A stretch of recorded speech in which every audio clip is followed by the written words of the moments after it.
Yeah. Gotta go for the goal, yeah, we gotta win. All heart and the soul, yeah, we putting in the trenches with the bros, gotta play to win. One more play, then we in the ship. One more game, we gon' get a win. Fight through pain, I can never quit. One more play, then we in the ship. One more play, then we in the ship. Gotta go for the goal, yeah, we gotta win. All heart and the soul, yeah, we putting in the trenches with the bros, gotta play to win. One more play, then we in the ship. One more game, we gon' get a win. Fight through pain, I can never quit. One more play, then we in the shit. One more play, then we in the shit. From the goal Status Podcast. So we got Jersey, we got Florida, we got Arizona, and we got the Bird. All right, so go through. What's your name? Jamar Shegog. Jamar, you play what position? Linebacker. Trevor Renfro, offensive line. Okay. Sydney Audiger, corner. Okay. Elijah Jackson, running back. Okay. So you talk about Jersey, you talk about Florida, you talk about Pennsylvania. I don't know too much about Arizona. You talk about football states. What's the football state? Come on, it's Jersey, bro. He gonna say Florida. He gonna say. I can chime in on this. All right, yeah. My senior year, we beat someone from Florida, St. Thomas Aquinas. My senior year, so. Oh, y'all beat St. Thomas? Yeah. They're tough too. They're Florida powerhouse. Nobody heard about Arizona. Well, now they did. I mean, that's good. Y'all beat them. Y'all know something. Man. I'm surprised. So, in your opinion, not too many people talk about Arizona. What would you say from Arizona, looking at like the national board? What do you consider the high school powerhouse of football? So I would say Chandler. During my time, Centennial was one of them, and Sonora. Those top three. Then now it's like probably Hamilton. What about state-wise? State-wise, In terms of like who's the best of the Who do you best? think, in your opinion, being on the West Coast, the West Coast guy, you look at, because a lot of people talk about California, Georgia, PA, Florida, Jersey, Texas. What would you consider? About like my state personally? Outside of your state. Outside of my state? Well, there's a lot of people from Ohio and Florida on this team, so I guess they have a soft spot for Ohio and Florida. So I guess I gotta say Florida. so it's settled. Yeah, I ain't gonna lie though. It might be like Florida, California too. Like I feel like Cali got a lot of good players. Yeah, they definitely do. But you came from a big time high school Paramus Catholic, yeah, right? Did Yeah. Rashawn go to Paramus? yeah, and Jabril too. Jabril went to Peppers, Paramus yeah. too. Yep. I never played football with him, but I ran track with him. With Jabril? Yeah, my freshman year. Okay. He's a senior? Yeah. So did you had to play with Rashawn then, right? Yeah, for sure. Yeah. Sean Rashawn Gary. Gary. Oh, you know? Yeah. Green Bay. Oh, yeah, I had to play with him. Yeah, bro. So- You even notice about your parents? No, about him being like in Jersey. I didn't know you knew the boys either. Nah, facts. Like, my boy, Trevor, man. So growing up with those two dudes on your squad, That's crazy. as a youngin, what was the most influential thing that those dudes did in your eyes in terms of, the way that they prepared, the way that they went about, game ready stuff and just being ready to be a student athlete at the highest level? Well, my freshman year, I'm gonna say from what I learned from Jabril was he was like one of the hardest workers I know. Like, he was working hard. I'm talking about doing anything he can, any extra work he wanted to put in, like he was putting it in. And even when I was a freshman, he even took me in under his wing pretty much. And 'cause I was running track with these dudes. So I was the only freshman on varsity at the time. So I was probably like the slowest dude there. You going this hard? Yeah, that's what I'm saying. So he'll get me right, like, there'd be times when we be messing up in practice and he'll come talk to me like, yo, like, you feel me, like, you got it, like, you young, you still learning and stuff, so. And then Rashawn, he was just a dog, like, just a dog in anything, like, football, weight room. I'm talking about weight room, he was lifting, like, and I remember we used to have, like, competitions, like, they used to put, like, most weight they can on the bar, and whoever couldn't lift it last would be the loser. And there'd be times where he'd be in everybody's face, trying to get everybody right. And I just used that to fuel my hunger pretty much. Because Jabril was the number 2 player in the nation at the time. Sean was the number 1 player at the time. So, them coming from my high school really motivated me to do something. That's dope. That's crazy. What about all the athletes you've seen in Florida? Who was somebody that you really looked at like, man, that dude is like that, and I want to, mold my game after something like that?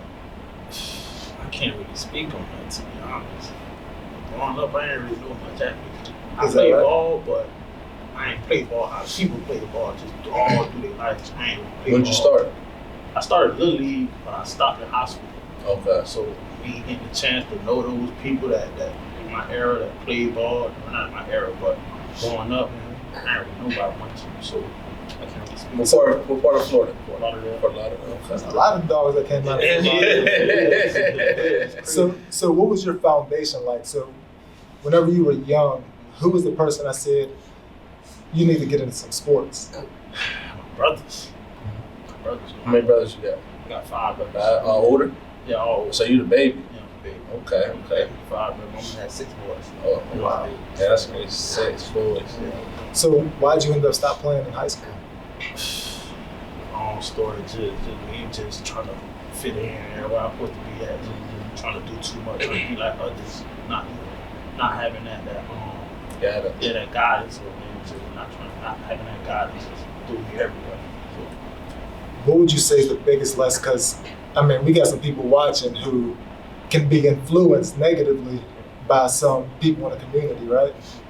What was the biggest lesson you learned from, growing up in that environment and, letting that really influence you? The biggest lesson I would say just like having your own mind, like not, you got a lot of family around you, you try to do what you're supposed to, try to be different. Don't try to be like all your brothers. But growing up, everybody want to be like older brothers, so you try to be different. And me being different, I'm the only one that really played football in college. So you first in family to go to college? No, not the first in the family to go to college. But play college football. That's what's up. Yeah. Oh, that's what's up. That's dope. What about growing up in Arizona, man? Who are some people that influenced you? Well, in my high school, we had a guy named Dedrick Young. He was a starter both ways. He started as a true freshman at Nebraska. Then before I was there was a guy named Zach Hoffpower who played at Stanford with Christian McCaffrey. He just passed away recently, and Christian can't do his funeral. So, he's always talked about at my high school. He always came and helped out everybody. When I was there, he'd come out with strength. So, the community there, with my high school, a lot of people come back and try to help out. Some people in my class go back there and try to help out. So, and just in general, I feel like the community and where I'm from, we obviously have rivals in high school, but some of us are really close with other rival high schools, and we're always there for each other. So pretty much it's not like you guys a close knit neighborhood family type deal. That's dope. What about? Come on, man. Represent, man. So I say the best player I played with was Paris Ford. Okay. He was at Steel LaSalle for 2 years. I played with him for 1. Yeah. And then just seeing him coming in with the energy every day, it was just something crazy. And then once he left, he wore number 1. So I had to take it off. So I knew I had to step my game up to follow that number after him. So then, he's just the best player I've seen. Yeah, Paris is a beast. Yeah, he's with the Generals now. He's still doing his thing too. Yeah. Every time I see him on social media, he's going crazy, throwing his helmet on the floor and all that types. plays with a lot of passion. That was every day at practice. Was it really? Every day. Came in. Crazy. Having somebody with that type of passion really motivates you, man. It just made practice fun. At the grind of a season, it gets boring after a while. Mm-hmm. But he coming in, he just knew how to uplift everybody and just make everyone around him better. That's dope. So we got some Juco products on here. What was the experience like going to a Juco before you?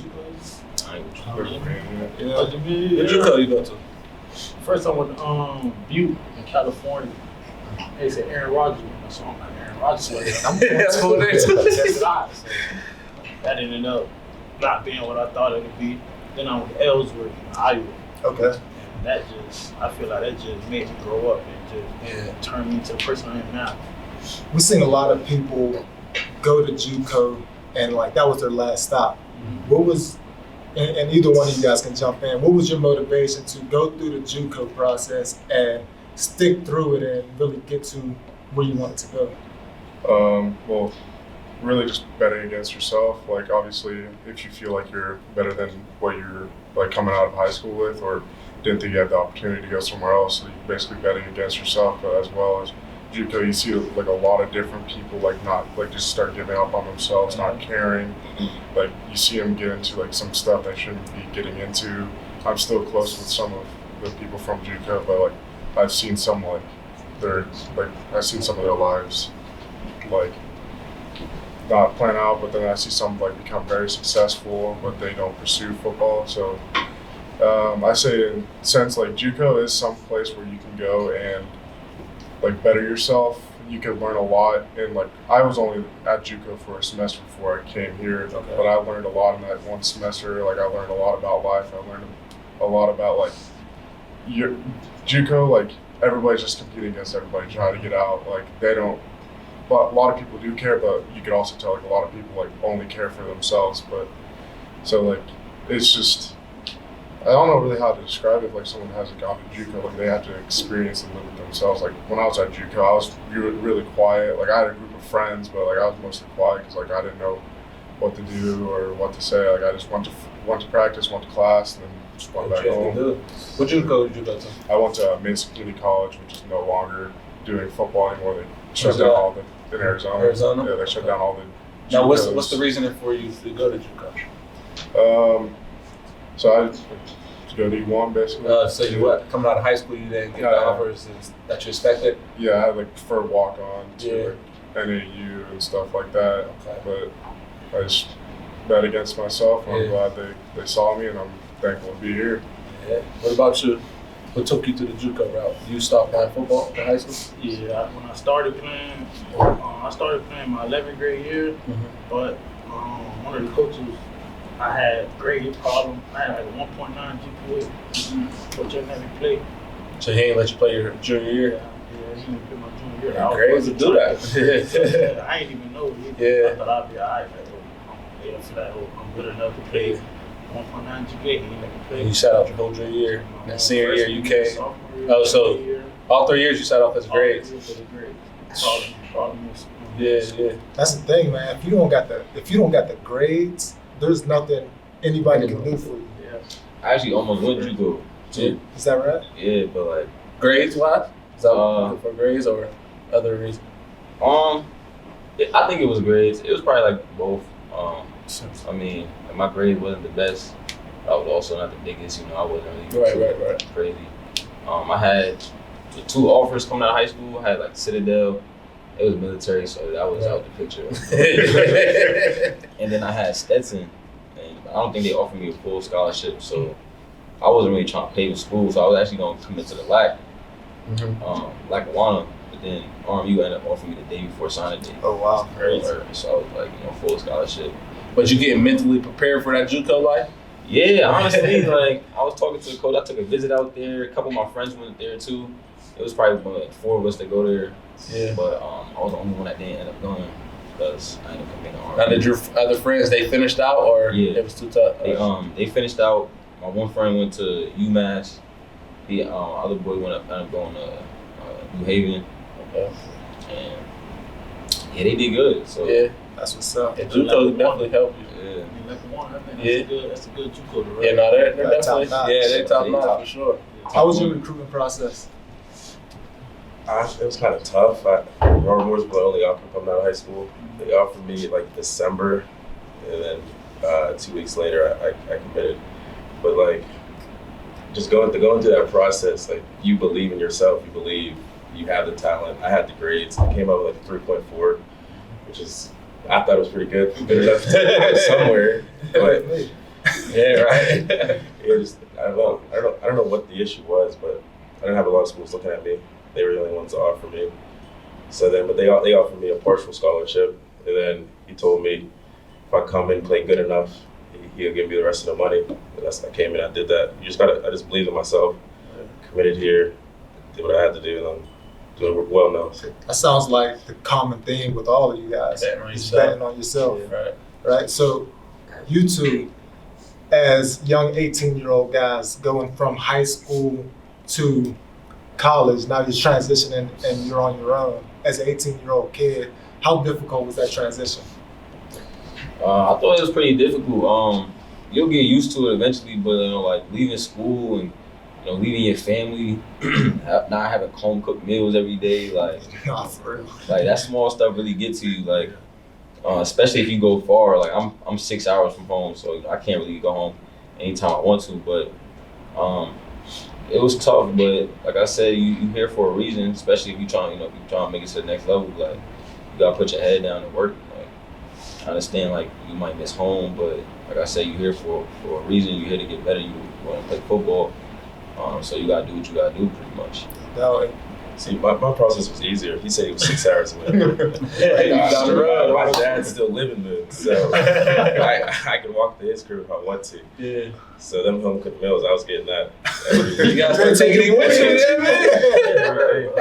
If I ever got hungry, if I ever needed something, I'm on the phone immediately. They on their way. But being independent is it's a whole new lifestyle. Right. Yeah. It's just waking up and having no one to rely on. Like you got to wake yourself up. You got to walk to class. You got to go to football. No one.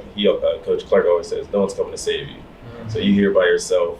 If you don't get your duties done, what you got to get done at the end of the day, you're just out of luck.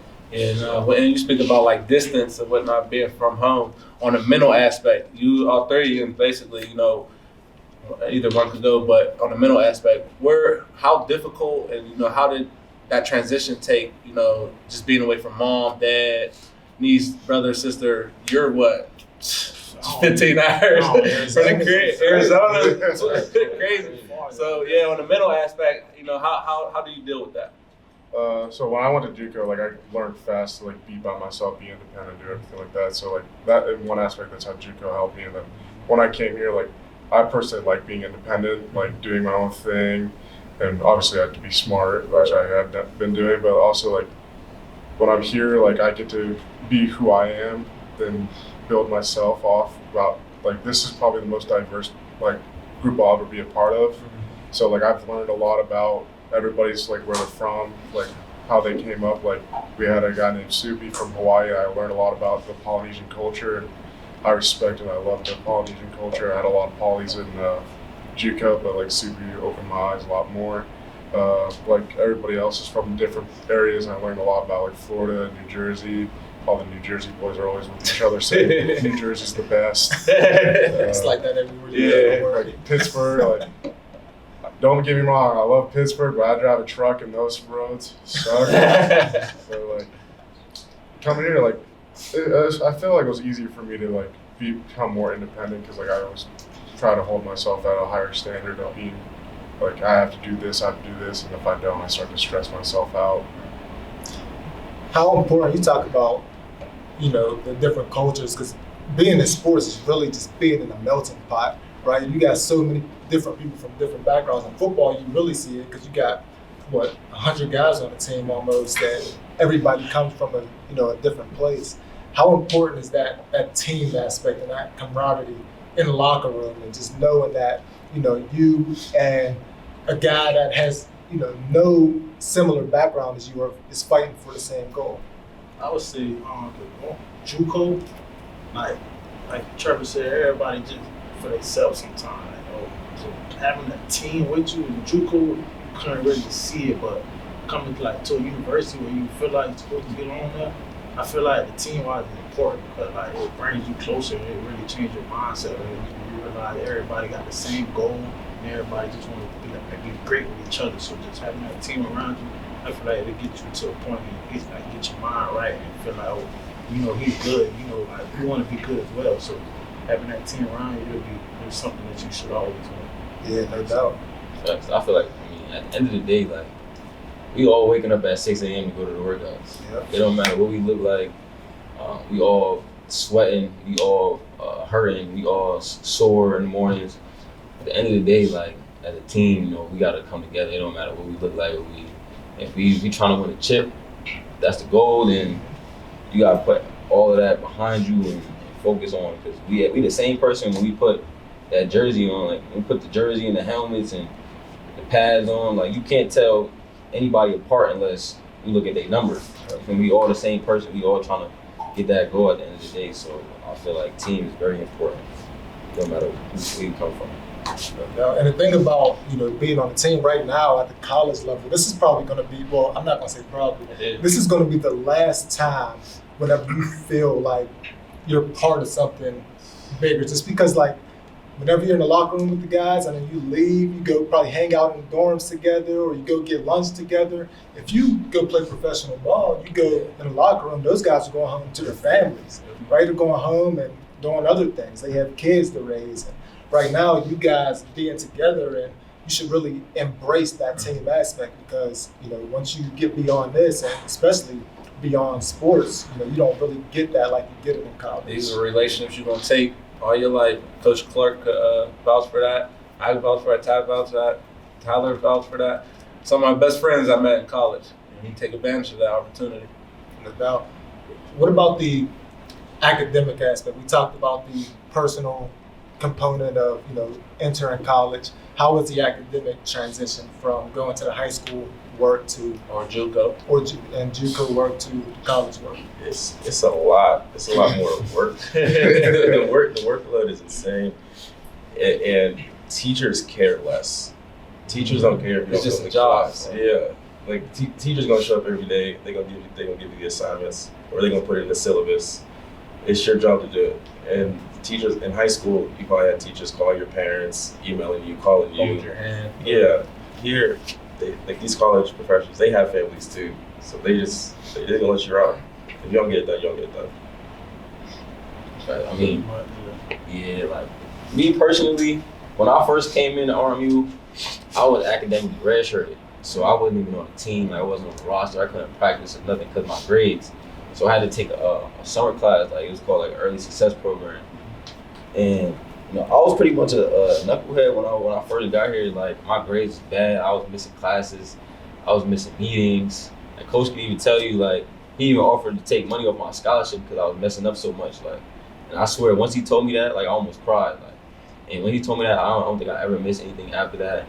I was going to class every day. Like, I feel like even if you like, I think the biggest thing with people is like they don't go to class. Like, like if you just show up to class, you feel me? Like you'll pass. Like you do something. Like people don't go to class and then they wonder why like things go bad. Like all you gotta do is just do your work. It's gonna be hard. I mean, school is school. Like nobody likes school, no matter what grade you're in. Like first grade or second grade or college. Like school is school. But like I mean, if you want to play football, you have to do school. Like you can't not do school and then go play football. You have to do the first one, to do the second one. So like that's student.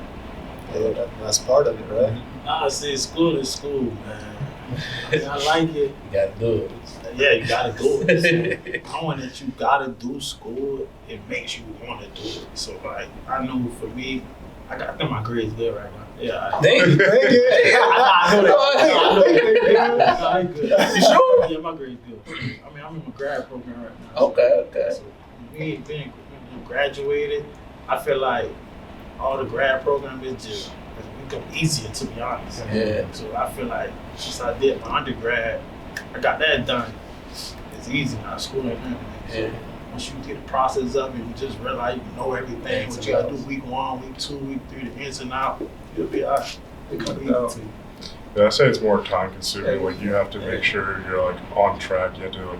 I had a planner. Like I graduated early, so I graduated a semester early. So I started on a master's, and I wanted to do something from a master's that I thought like, oh, I'm gonna be over. Now I like master's, like Sid says, like way more easier because it's more like you're in instead of a group of like 30 people in class, you're like with 10.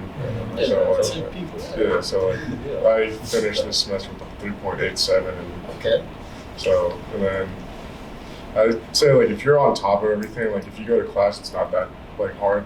Some of my teachers are like very personable and like they can talk and like they help you out and like they're understanding. So like in that aspect versus Shegog. Like I had teachers that like actually cared. Like You got the wrong professor. like came and like told us, and like I have one professor that I had a class with that I saw during the pandemic. I seen Coach Clark tune into Dr. McCarthy, and like I've talked to him. He's still a very he's a great professor. And he told me if I never needed like someone to as a reference, like you said, like you do that. So like I say it's in high school, like teachers are there for you, but as well as professors here, like some of them are there for you. Yeah. Yeah, now your experience is a little different than mine too. I'm like, all right, I'm listening to you. You got the same experience. I'm like, yeah, my professor, we is good. They just come to the games and all that. Listen to me. I had a professor the first day of class walked up to the front of the room. There's about 400 people in the class. She said, "I do not like student athletes." First thing she said, and honestly, like, there's probably a point where you can't blame her, right? Yeah, right. There's because you get this reputation. If you do things, the wrong way, you start to develop a reputation, right? And if you just go in from the jump and you don't develop that reputation, you do what you got to do. You won't have teachers that feel like that. I had a communications professor like that. She had, like, disliked student athletes. So this is before the NIL thing came. So I used it to my advantage. She didn't think we should get paid. I thought we should get paid, even back in college. So I did a presentation on why we shouldn't get paid. Just flipped everything. Gave me an A+. Everything else I got C on, all that. So I just kind of mind confused her. So 13. NIL around that time? Nah, it wasn't. Yeah. We were struggling back then. We was on a video game not getting paid. We was on a video game not getting paid. They handled a little settlement afterwards where you get, like, through the mail, we got a few dollars, but that discussion was up and around. Yeah, it's been talked about probably for a long time, but nobody was getting paid for that video game stuff. What about let's talk football now, right? I know you guys, whenever you were in high school or at your Juco, you was the man, right? You're the man on the squad. Then you get to college and you gotta, start all over again. What was that transition like from going to high school superstar to college freshman? Having to prove yourself. Superstar. I wasn't high school superstar. Was you the best on your team? Nah. I played my senior year. So I wasn't the best in high school, Juco. You found a way though, right? I know I work hard. Yeah. I might not be better than everybody. Or work. I work harder than something. Lasts longer than talent. Right? So just working hard, just knowing that you can outwork somebody to do that edge. No doubt. Definitely. Transitions for me wasn't bad. Like, I'm not that type of person to where, like, if I know I'm the best, or like if I'm coming into a new place, like, I'm not expecting to go crazy off the rip. Like, I came down with my head down. I worked on. I was a backup, and I was never really mad about it. I just kept working until I got my opportunity. One game I got my opportunity and I ended up starting, so I just took it and ran with it. But like I said, it was never really rough for me. I just came in, trying to learn from the older guys, especially since, like I said, my first year I wasn't even playing. So, I would come to practices and I'll watch, and I just wanted to learn. So, like, I ain't even really come in like, oh, I'm the man in high school, I'm gonna be the man here. Like, I just came in ready to work pretty much. You the man in high school? You challenging that he wasn't? I thought you said he was. Man, but He was up there though. a little something. I believe it. I believe it. How the transition for you guys? I'd say, like, I've seen a lot of people that come here, like, get humbled really fast. Like, I'm a person who, like, I always try to think, like, I'm, like, and even if I am starting, I always think, like, I'm not starting, so I have to beat the guy who's in my position. And I'm really close with the offensive line, and, like, we all help each other out, but we always, deep down in everybody in our head, we're like, we need to beat him out, we need to beat him. So, like, coming here, it's always like a competition. Like, you always have to make sure you're always 110%, because, like, if you mess up one play and that guy goes like 110%, like, you can get replaced just as fast. So you always have to be competing. And, like, I always, like, there's older guys that were here last year and the year before that, like, I looked up to, like, a guy named Trevor Hicks, Dylan Young. Like, those guys really helped me out, and, like, they showed me the way. You have to learn fast that, like, they don't care how old you are. An 18-year-old can be playing against a 24-year-old, 23-year-old, like they don't care about your age. So you have to learn fast how to become a man and like deal with it. Absolutely. It was very humbling for me. it was the hardest time, I feel like, for me. Coming into camp, I was 17, so he's talking about the age thing. I was very young. I just wasn't ready mentally or physically. The first 2 weeks of camp, I wanted to quit. It hurt my confidence too. Like I was coming in, I told you I was under recruited. Just coming here and not being able to produce or do anything, I felt I wasn't meant to be here. Like everyone here is better than me. I should have went D2, D3. So that was just a hurdle I had to get over. It's like AJ said, you just gotta put your head down, grind, and just get better. And then I redshirted my first year here. Came back the COVID year. Then that season in the spring, I ended up starting that freshman All-American, and then from there on, it's just what it's been. So. Talking.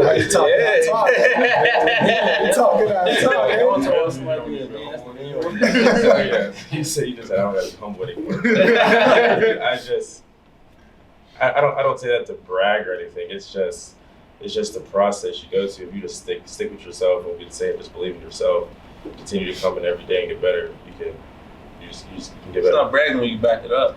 That's how I look at it. That's what it is. It's an accolade. You earned it. You put the work in. You earned it. Yeah, All-American. So what? You said my favorite word though, man. Compete. Yeah. That is my favorite word because I don't care if you 5, 10, 15 years older than me. At the end of the day, we on the same field at the same time. We got to compete, right? And that's through anything. If we doing individual drills, if we doing pass skelly, if we doing one-on-ones, like the competing aspect of football is the greatest feeling about being a part of that. And I just think, you continue to do that, and it goes beyond sports, man. You compete at football, you compete at school, you compete in life. Like, no matter where you go from here, at the end of the day, you're going to have to compete. And the earlier you learn that, the better off you are, right? We got a lot of guys watching now where, competing is going to start to become a thing, right? Whenever they're going into high school, they're going to have to learn how to compete. At what point in y'all life did you feel like you really started to have to compete to get what you wanted? I would say just growing up, not even football, like life. Just life, like you gotta be something, so compete with yourself. Just knowing you gotta compete with yourself, it just change your mindset. Like it makes you want to do certain things. Like they don't make you want to be outside all night. They don't want to make you be out early. When I started playing ball in high school, I was going to sleep early. Yeah. I know people up. I know boys up. Older people like who I was playing ball with, boys up. They doing whatever they doing, drinking, smoking. So I was doing the same, but I wasn't like I was trying to be like I was trying to I was step away from all that. Yeah. So I'm trying to compete with myself and just be different. But just knowing that you got to be different, it makes you compete with yourself and it makes you want to do certain things. So let me ask you real quick. At what point you say that they're drinking, smoking, doing all that? You're involved in that. You said that. At what point did you say like, man, I gotta get away from that. If I want to do this, want to do that.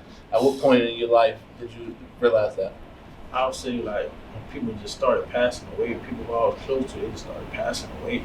I knew a couple people that I was close to who passed away, and just knowing like how they passed away and stuff like that, it just makes you think different. And just knowing all that stuff, it just makes you want to compete and just be something. You just want to be somebody else. So. All that drinking, you couldn't do that doing that. Do it. It's crazy. Yeah. What about Jersey? I would say, I always been a competer all my life, but like when I really got to high school, that's when I really was like, all right, well, I want to play football in college. Now it's time to like really lock in. I went to Bergen Catholic High School my freshman year. I ended up transferring because I really hated it. I didn't really like that, all boys. And there was a lot going on, but like, so I ended up transferring, and that's when I met Jabril and Rashawn and stuff like that. And like I said, when I was a freshman running track, I ain't had no choice but to compete. I was only freshman. I'm a youngin' coming in, and I just transferred from the rival school, Bergen Catholic and PC. Like they ain't like each other, So now I really got to compete and put my head down and work and just grind. I mean, and then I took that and ran with it. Like I took that for my whole high school career. I'm not really, like I don't really need much. You feel me? Like I'm just I'll come in and work. I don't really say a lot. And, people look at me as a leader, but I'm not really a vocal leader. I'm more of like a lead by example type of person. I'm not gonna get in your face and yell at you, but I feel like if you a grown man, like, and you here, I shouldn't have to tell. Like if Sid's slacking something, I shouldn't have to tell him to pick it up. Because at the end of the day, if he want to win a chip, he gonna do what he got to do. But like I'd rather just lead by example. So that's where I took my competition and try to just lead by example. Oh, sure. Yeah, like Sid said, like for me, like competing at a young age, like it started like when you're young, but like not an aspect of like sport wise. Like I have friends that I've known since like first, second grade that are still my best friends, and like I've surrounded those people with me because they want the best for me. I want the best for them. And then like what really like started happening in high school is like when you really, really compete, like you want to make sure you're like the best you can be, the best your capability. Like you're seeing people older than you like doing all these things, and like in my high school, like I set out a goal and I hold my bench press record at my high school. What is it? 465. Ooh. And, Yeah. That was in high school too. But I was still. So what's your bench now? Last time we benched here, I think it was like 385. Yeah, I'm getting old. But like I was told, like I go back and visit, and like I said, like they said, like, oh, that kid is like, he's gonna beat your record. And I looked at the coach. I said, records are meant to be broken. Like I'll still be on that board. And like I grew up in that high school seeing people squat like 600 pounds, like power cleaning like 330, like In high school. yeah. The same thing that we're doing this summer. We did that back then. We went up there at 7 in the morning, worked out every single summer. So I think it always starts like your own mindset starts like how you perceive life and like how you want to be. Like you have to put in your own. You have to chase after your own dreams, and like to make sure you do that, you have to take every little step that you can. Yeah, so I started playing football when I was 5. So competition been with me all my life. But when I got to high school, it was my sophomore year is when my entire mindset changed. My freshman year, I was still just trying to be a goofball, class clown, as they would say. But that's going into my sophomore year. I went to a private school, so my parents were paying already. So just them paying for my school, I'm just like, I might as well just lock in and just focus on myself, focus on what I want to do in my life. So that's why I started taking football way more serious, to start taking school serious. And I just found my why. Like why did I wake up? Why am I playing football? Why am I putting my body through this and everything? So That wise will keep you going. Yeah. But that's another thing though, like as y'all can see, I'm small. I mean, I've always been small my whole life pretty much.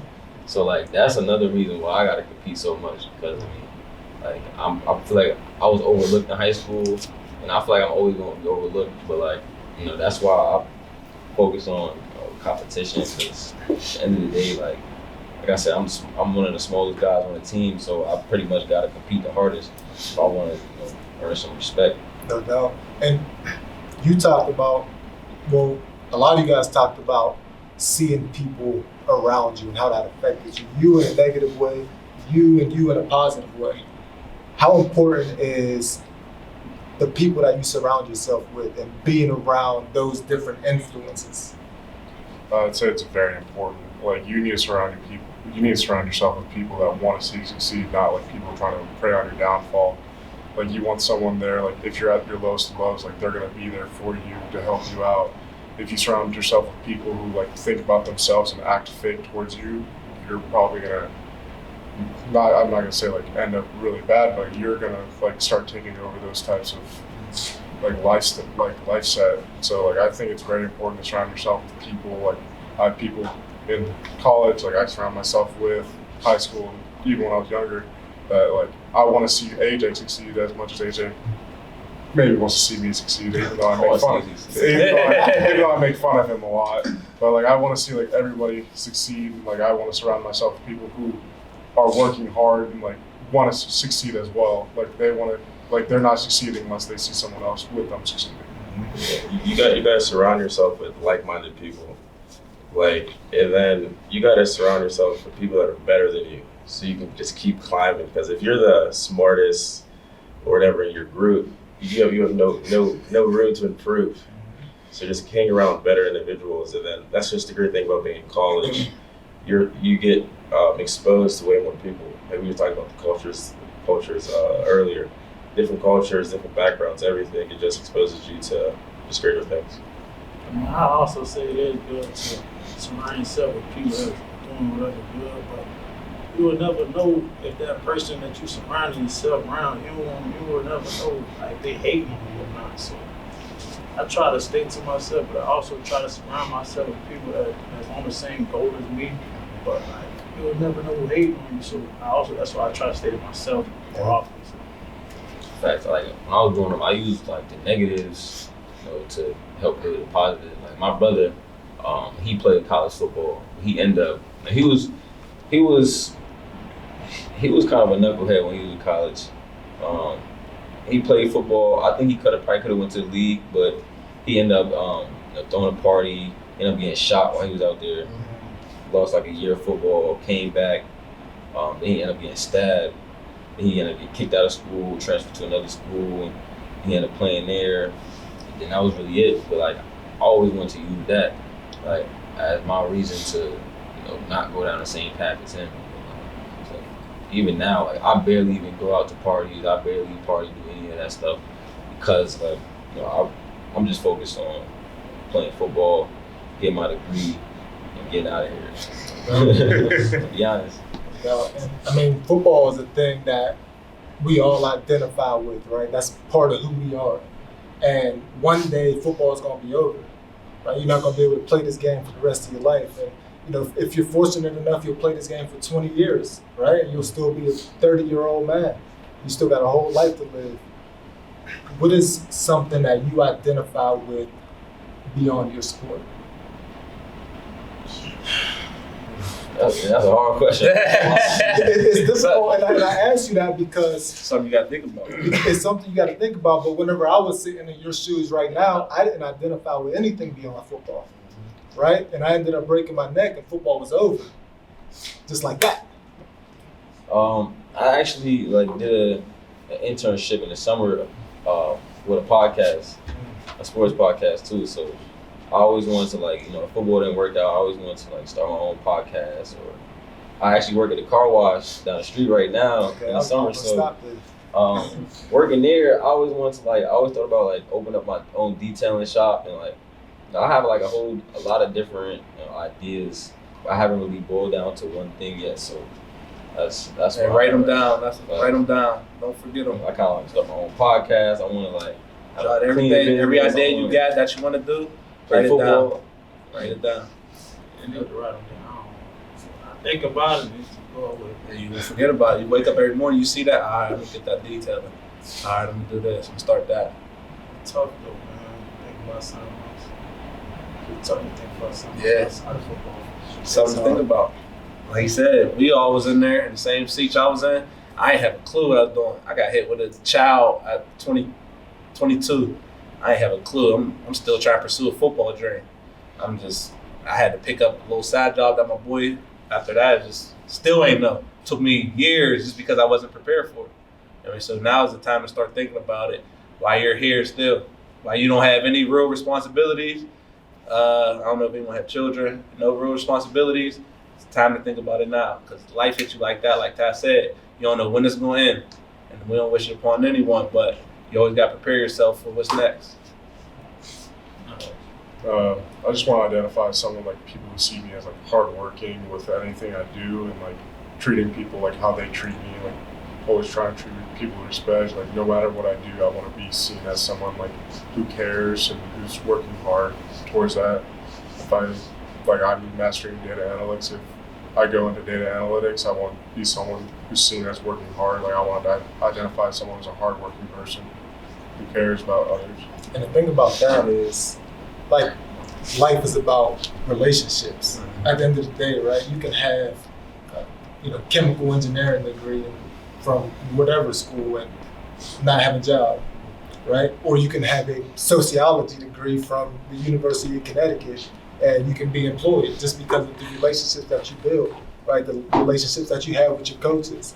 I can get on the phone right now and call up a coach and be like, listen, I don't have a job, and tomorrow I'll have a job. Just because I was respectful and, I went about the right way of doing things whenever I was in school, whenever I was in your position. And I'm not the smartest kid. There's probably 10 million people in this world who can do things better than I can, but one thing that I can do is I can build relationships, right? And that's gonna last me a lifetime. Sociology degree? Yeah. What's that about? I don't know. That's something they threw. I walked into the academic advisor and I said, what's your easiest major? She said sociology. I said, sign me up. I'm not gonna lie, I picked a major that I didn't have to do any math in. Yeah, and that's the thing. What about your majors? What do you guys major in right now? I'm in accounting right now. Accounting? I got my undergrad in history because I wanted to pursue law school, but now I'm mastering data analytics. Okay. Organizational leadership. Okay. I got I just finished my undergrad in sport communications. Now I'm in my master's for org leadership. Yeah, that's the thing. You said three masters. sport communication, and you say you want to do podcasting, and right. So I gotta ask y'all, because I had a conversation with y'all head coach. He's real motivational, inspirational, all that. Like, he convinced me some things that I was on the total left side of him on. You know what I mean? But he convinced me through conversation. Talk about the motivation he give you guys throughout the season, throughout the year, that I feel like if I play for him, like, I'm gonna be a dog. Like, just that mindset when he's talking to you, that he brings out that dog in you. That I feel like it. Everybody's opinion can be different. Talk about that motivation he has towards you. Well, before games, we have smelling salts.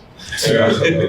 we put like 5 of them in there, shake it up, and like you just snatch it out of our hands and like just go in there, and all he hears him just yelling the whole entire time, and like he starts getting pumped up, like starts like hitting the ground and everything, like getting everybody hyped up, and so like he shows heart, like he comes out there and like seems like he's still out the U when he comes and tries to hype us up. So yeah. Wait, when you have a coach that truly believes every week we can go in and win a game, that brings confidence to the team. Mm-hmm. So just no matter the score, he never gets down. He always trying to pull us up, and he truly believes we can win in any situation. So that brings confidence to the group. Just thinking about the question, knowing Coach Clark, you just know he's so passionate about it. So having a coach that is real passionate about football, it just makes you want to be more passionate about it as well. I remember a game, he probably don't remember, but he snapped on one game. And the crazy thing about it wasn't even my fault. So I'm like, just having that moment when that happened, I felt like it was my fault. I felt like I could have contributed to the play, so I felt like I could have done something about it. But just knowing that he definitely, just knowing he's real passionate about football and the team, it makes you want to love football even more. Fact, like, just building on what they said. I mean, he's just passionate, like, and you can tell he is just a real person. Like, you got like somebody who's real and you really believe what they're saying, and you know you really gonna do better. Like, he don't show no fake love, no fake nothing. Like, everything about him is real. So that motivates me. That's dope. And your favorite Coach Clark story? I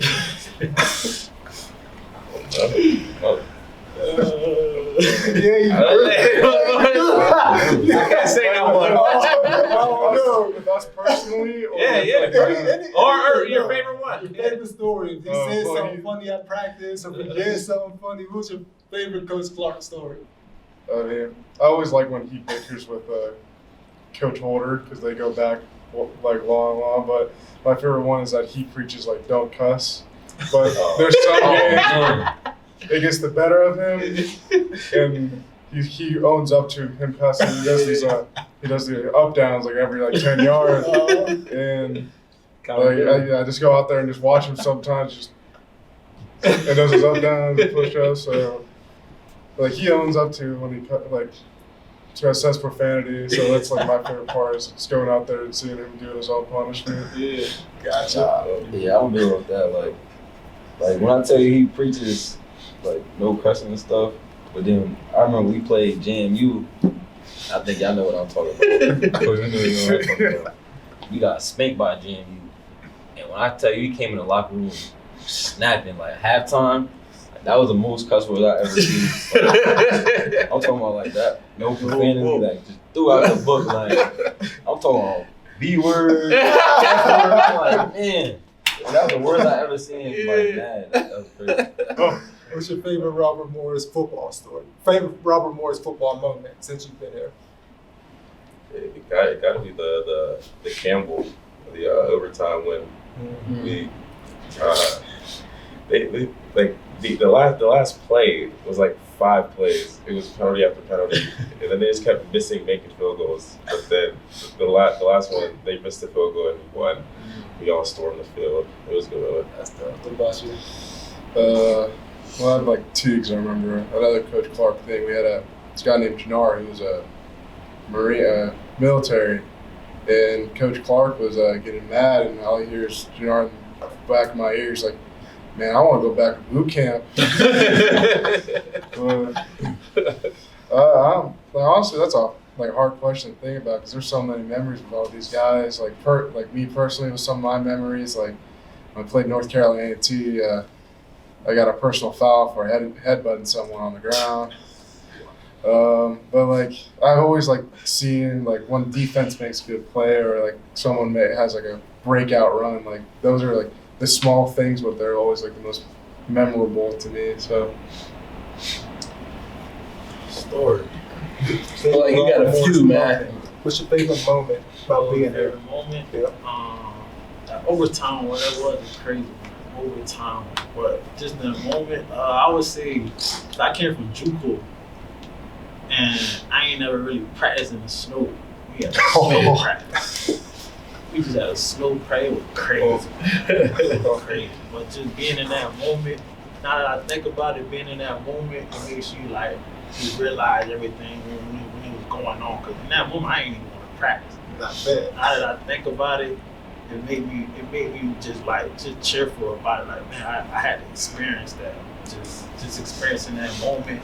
It was really When you went to Iowa, is that the first time you seen snow? that wasn't the first. Oh yeah, definitely. It's first time I seen snow. It was snowing in Cali. Yeah. I played with a few Florida boys. The first time I seen snow was on our visit. It was crazy. Practicing in that snow, it was crazy. My favorite Army moment probably, I'll probably say the Duquesne game. Huh?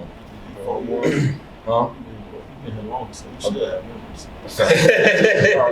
I've been here since like 2017, so. But 2019 season, we played Duquesne and we ended up like being like 42 to something, 20 something. But the reason why I like that moment so good because I ain't gonna lie, we had went out the week before, like went out to Southside. I ain't gonna lie, I don't know. So and we actually seen like mad Duquesne football players downtown. Like we was talking to them, and they're talking high. You know, it was like friendly beef, but like they were just talking crazy like the whole week, and we ended up spanking them. And then we went back out that week, and they was nowhere to be found. So I remember that vividly. That was probably one of my favorite moments too. 'Cause I remember that week leading up, there was so much like trash talking back and forth, like, and then we just ended up like we were both undefeated at the time in our conference too, and we ended up just blowing them out of the water. They didn't talk at all after that. Yeah. So what's the for this year? What's the expectation? Always our expectation. Always championships. That's what I want. That's what the team wants. That's what I expect. Nice ring. What about what's your personal goals? Anybody? Start your personal goals. All-American. Trying to catch your boy over there. I'm trying to let him. I guess there's those two. The personal. Cool. How many INTs I get out of you? I need at least 7. At least. At least 7. Coach Clark like that. I ain't gonna lie, I need 1,500. You need 1,500? But we have to. Yeah. He need 1,500. Whatever he wants, I have Yeah, to. he would have For him. Any of y'all guys got any questions? All right, so we brought some kids up from where our area. We were from the Key Sport. Come up. I'm gonna invite them up here real quick. Come Stand behind. Come on, me. fellas. Come stand behind me, big dogs. all of them are going to. All of them are going to. They're going to be a freshman this year. One going to be a sophomore. And another. Yeah. They're all of them. All of them. He's a freshman now. He'll be a sophomore. But all of them. He's 8th grade right now. 8th grade. Big boy, huh? So we brought these guys up here just so they can get a feel of what it's like to be a collegiate athlete, a student athlete, because they're student athletes now at a smaller level where we all once were trying to get to where you're at now, where we were. All right, so what's something that some advice that you guys can give them, coming up that can help guide them on the way? I'll say just be different. Yeah. Try to be different, right? You have fun eventually. Try to be different. Be different and just be somebody. When he said, be yourself, man. Like, don't try to be everybody else. Like, you're gonna have guys who want to do stuff on the team that you might not want to do, but they gonna call you soft because you don't want to do this, you don't want to do that. Like if you want to stay in the crib and play video games, bro, stay in the crib and play video games. You feel me? Like, you don't always gotta be what everybody else want to be. Like, just do what you want to do, bro. That's all I'm saying. Get a good group of guys around you. I would say build a good reputation. Respect everyone around you. Like we talked about earlier, the networking. I just did a summer camp. Networking is the biggest thing. You don't ever know who you're going to meet and what they'll end up being in life. So just talk to everyone, smile at everyone, and just be kind. And definitely respect everybody too. I say right now is the time to start taking this serious. Like, this is a job to us. Like, our school's getting paid for, so we have to treat it as such as a job. Because they're paying for our education, so we have to provide for them because they're feeding for their family too. So we have to do what it is. So I say you have to take it serious now. And I know some of it's hard, and you're like, man, why are we doing this? But at the end of the day, you'll be so thankful you did it and everything like that, and take everything serious. It's a job. Definitely respect everybody, man. Just be respectful, man. It'll get you a long way for sure. That's what it's about, man.